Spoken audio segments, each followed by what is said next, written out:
Gabi, conta quem é ele. Quem é? Fala pra gente quem é ele. Quem é? Quem é ele? Você sabe Ô, o nome Júlia. dele. Como é o nome Caco. desse macaco? De onde ele veio? Da floresta. Qual floresta? E onde é que ele mora? Na floresta. E como é que ele veio aqui no carro? Ele saiu correndo. Como ele viu a gente? Ele tava no porta-mala, eu acho. Ah! Como ele entrou lá? Olha aqui! Deixa eu ver o que ele tá fazendo. Olha aqui, ó. Deixa eu ver o que ele tá fazendo. Oh, ele segurou o dedinho da Gabi. Que bonitinho. Olha! Gosta muito de mim? Ele disse que ele gosta de mim, macaco. Ele disse que sim. Ela mostra a língua, né? Ele disse que você mostra a língua.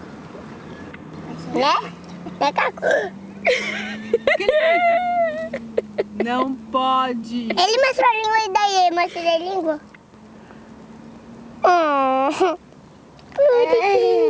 Estava com vergonha.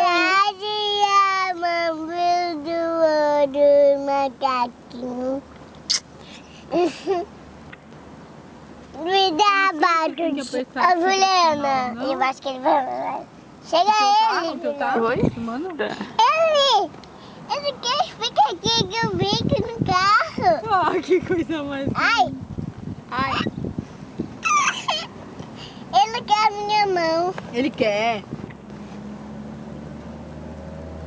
Ele pega de verdade, Gabriela? Uhum. É?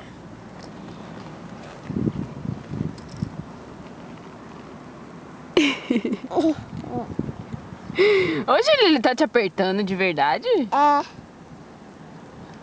Tá te batendo, Juliana. Que isso na mão dele? Que ele faz? Chega ele, Juliana. Chega. Ele não quer! Eu tava querendo casquinha. Eu tô fazendo cosquinha. Que sapeca. Que já pega o macaquinho. Sapeco.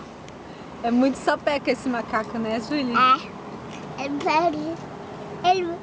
Ele tava batendo em mim, macaco. Ele tava o quê? Batendo. Batendo em você. Ele Como? Ele mostrou a língua pra mim. Como que ele bateu em você, Juliana? Não, Caco, não, Caco. Não, Caco. Ele vai mostrar a língua. Mãe, mostra pra ele, ó. Ele não mostra a língua pra mim, que se ele mostrar a língua pra mim, ele apanha. Me dá. Olha, seu macaco. Não.